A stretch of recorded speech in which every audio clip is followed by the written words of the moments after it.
Hello everyone, I'm very sick editing this video, so that's why I've been uploading for, but remember, this is just an opinion in my last opinion video on Dead by Daylight. Hello everyone, like the thing said before, hello guys, Listy here, and this is all for entertainment purposes. And also, thank you for treating that other video well. Y'all just exploded my algorithm.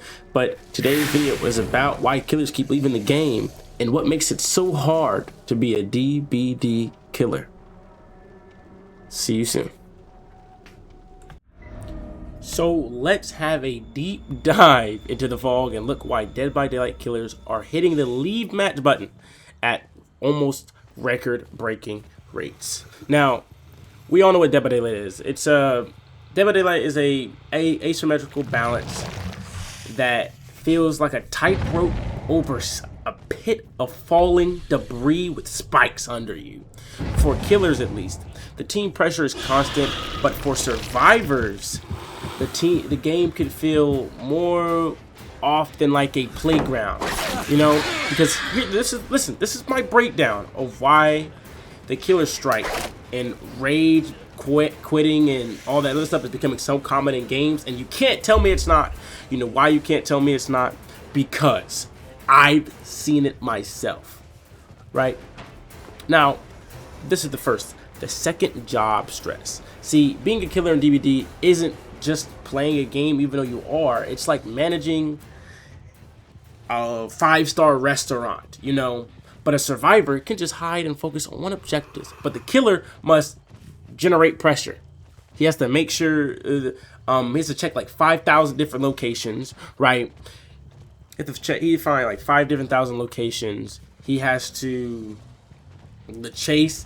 Then as he's chasing someone, as you see in the match, as I'm chasing someone, 2 generators are already finished, right? And then the cooldowns and the buffs, there's so much you have to do, right? And then the clock. Survivors can finish 3 generators before killer even has his first hook, as you see right there, right? If you keep watching, you'll see eventually as I end up making crazy mistakes of going for the same guy so many times, right? So when a game feels stressful, and then it's just like you need a factory reset because you're just, oh my goodness, I gotta do this, that, the third. And then then this is the major one for a lot of people. High MMR and bully squads. Right? Now, let me get me wrong on my opinion. Instead of looking at the script, let me tell you something. Bully squads have to be the most unfair and unfun experience in the game. The build you see, right, I'm rocking a decent build. It's mostly just to see where everyone are build and just use my skill as my advantage. And it's just like, oh my goodness, what am I doing? Because I'm going against a person who can pick themselves up 100,000 times, who stabbed me in the back, whose flashlight stunning me, who's instantly stunning me. It's like those TikTok videos you see that they have a boss bar over the person's health on Dead by Daylight, and they're just going down. But my boss bar never goes down because I'm just not going to leave and quit the game. I did it once. I only did it once because I had to go, not because I quit. Right now, the skill-based map making system, right, often pits casual players, like I said in the other video, against people with radioactive teams. Radioactive teams? What could you possibly be yapping your gums about? Radio, right? Radio, they're over here communicating with each other with the mic. Active, not the biochemical, but active because they're actively chatting while destroying me, right? Now, these groups are often highly coordinated, using voice to chat to... Wait, let me just skip the script real quick. Let me tell you something. I was watching a video. I'm gonna pop it up on the screen. It was Nurse versus what's the word? Nurse versus like a 99 kill streak team. The Nurse did good, but they destroyed the Nurse. Oh my goodness! Man, what the heck am I watching? I was so sad because it was like, dang, this dude had a 54. He was like a 30 something. He just started spending hours his entire stream and just got destroyed. Because, you know, if you're a nobody going against a bunch of Twitch streamers, not saying he is a nobody, not throwing any shade to him, but it's like on a tightrope. fall, you lose everything. Right? Now, like I was saying, flashlight saves, sabotage. Every time you get a good down, you pick someone up, someone appears out of nowhere. You can see in the future of the gameplay, after my aperture, you're going to just see perfect gameplay of me destroying them. But you're going to see how I look around. Because I know that most of them have little crates, whatever they're called, or toolboxes. But I know some of them can open up a chest and there'll be a flashlight and they'll destroy me, right? And then, as you see, there's two gens left. So I have to create high pressure on everybody. But doing that can give them a chance to just finish a gen for one person. They all want to be slow. That's what caused this game to be so easy for me personally. Now, you have flight light saving. You have generator flying. They're flying through generators. And then you have the BM toxicity. Survivors who constantly crouch in front of you, you're already mad, and then they're crouching in front of you, makes it worse. So much worse. It feels like I'm having acid pouring over my eyeballs, right? And then power creep. Don't get me wrong. As you see here, this is why I personally do not agree. I don't get why killers are leaving. I'm gonna get my opinion in the end instead of the beginning, like last time. So it's not clickbait. You actually watch the video instead of saying something and it not being true. But I'm trolling. But listen, this is the power creep survivor. Don't get me wrong. Killer perks are amazing. Killer perks can make you, it can win or break your game, right? But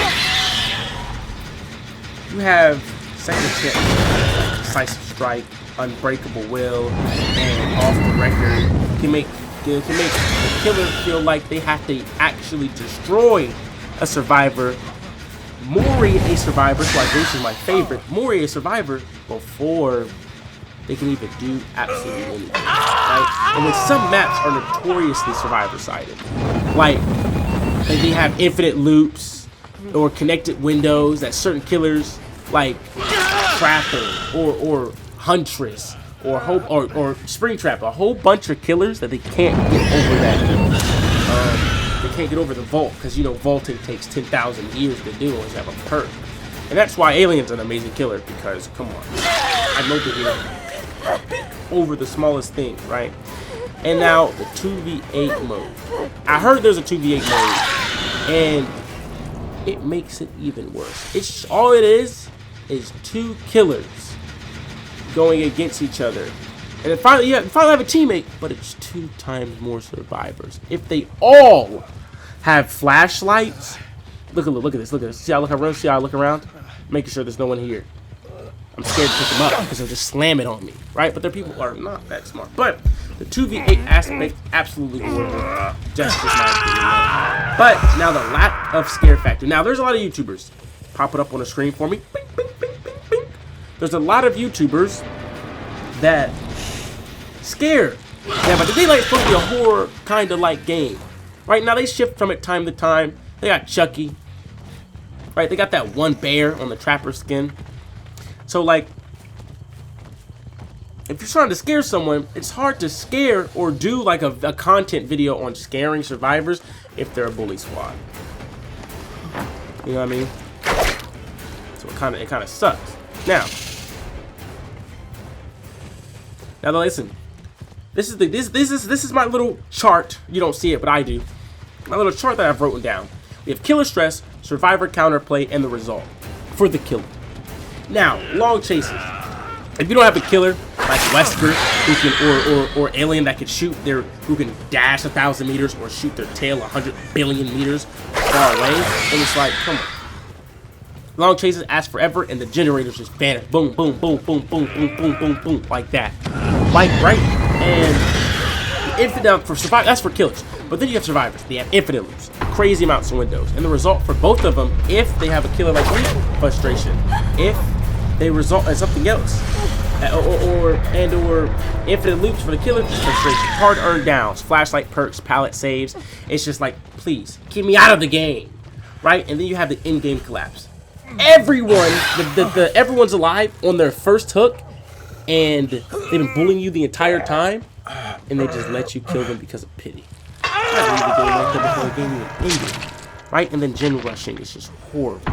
Everyone on one gen because they have a whole bunch of gen regressing perks or gen progressing perks. It just feels like cancer has been drilled into my skull. But that's it for my rant, and I'll see you in the next time.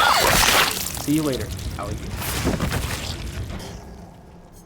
I hope you all enjoyed that clear. Hope you all enjoyed that clear. But hey, just remember, this is all just an opinion, like I said, like the beginning said, and remember, stay listy, because no one's better than listy. See you in the next one.